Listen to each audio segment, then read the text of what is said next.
달리는 차 안에서 창밖을 보시던 엄마가 한마디 하십니다. 정말 다 죽은 것만 같았는데 안 죽고 살아있었네. 한동안 앙상하게 가지만 남아있던 겨울 나무들만 보다가 어느새 새봄을 맞아 산뜻하게 단장한 나뭇잎의 푸르름을 보고 하신 말씀입니다. 우리가 상상하는 이상적인 나무는 사방으로 뻗은 가지에 푸른 잎과 싱싱한 열매를 주렁주렁 달고 있는 여름나무입니다. 그야말로 나무의 전성기입니다. 이렇게 완벽한 나무는 혼자서도 빛이 나고 충분히 아름답습니다. 반면 오로지 나무 색깔 하나밖에 보여줄 것 없는 앙상한 겨울나무도 분명 나무임에는 틀림없건만 왠지 가지에 새하얀 눈이라도 얹어주어야 할 것 같은 허전함을 느끼게 됩니다. 그런데 나이 탓일까요? 점점 겨울나무를 닮아가는 듯한 동질감 때문일까요? 지난 겨울에는 달리는 차창 밖으로 스쳐 지나간 무채색의 메마른 나무들을 통해서도 충분히 아름다움을 느낄 수 있었습니다.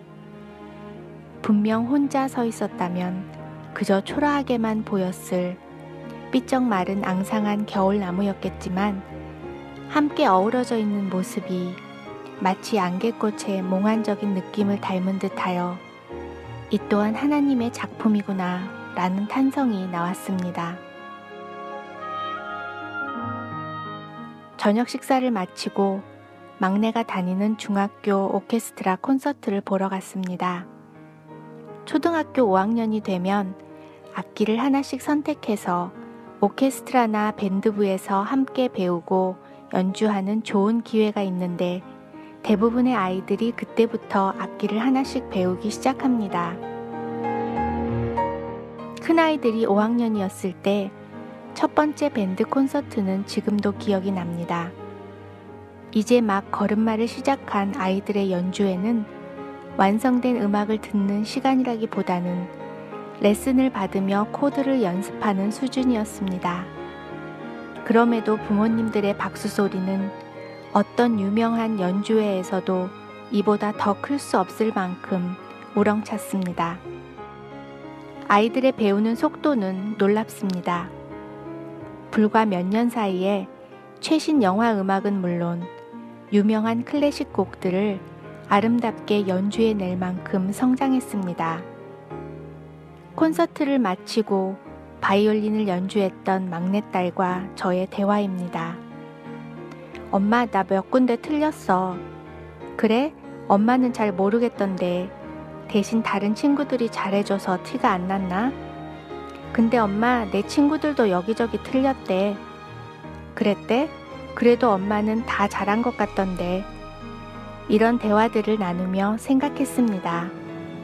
아이들이 솔로를 할 때 얼마나 긴장을 하는지, 그리고 함께 할 때 얼마나 서로에게 의지가 되는지를 말입니다. 같은 악기 내에서도 서로 의지하고 또 다른 악기들과의 사이에서도 서로 협력하여 아름다운 하모니를 만들어낸다는 것, 이것은 음악에서뿐만 아니라 삶에서도 꼭 필요한 배움이 아닐까 하는 생각이 들었습니다. 특별히 교회라는 곳은 다른 어떤 기관이나 단체보다도 다양한 사람들이 모이는 곳입니다. 다양한 직업, 관심, 학벌, 취미 등등 교회가 아니라면 평생 서로 만날 일이 없었을 사람들이 만나서 하나님의 일을 함께 해 나가는 것이 신기할 때가 많습니다. 누군가는 셈에 약하지만 요리를 잘하고, 누군가는 고치는 재주는 없는데 계산에 밝고, 또 누군가는 요리에 소질이 없지만 그림을 잘 그립니다. 이렇게 다른 우리들이 서로의 부족함은 채우고 장점들은 살려서 아름다운 하모니를 만들어낼 때 비록 완벽하지 않을지라도 하나님은 큰 박수로 격려하며 기뻐해 주실 것입니다. 마치 우리 자녀들의 콘서트를 바라보며 실수를 찾아내는 심사위원의 눈으로 보는 것이 아니라 사랑의 마음으로 지켜보고 응원과 기쁨의 박수를 보내는 우리들처럼 말입니다.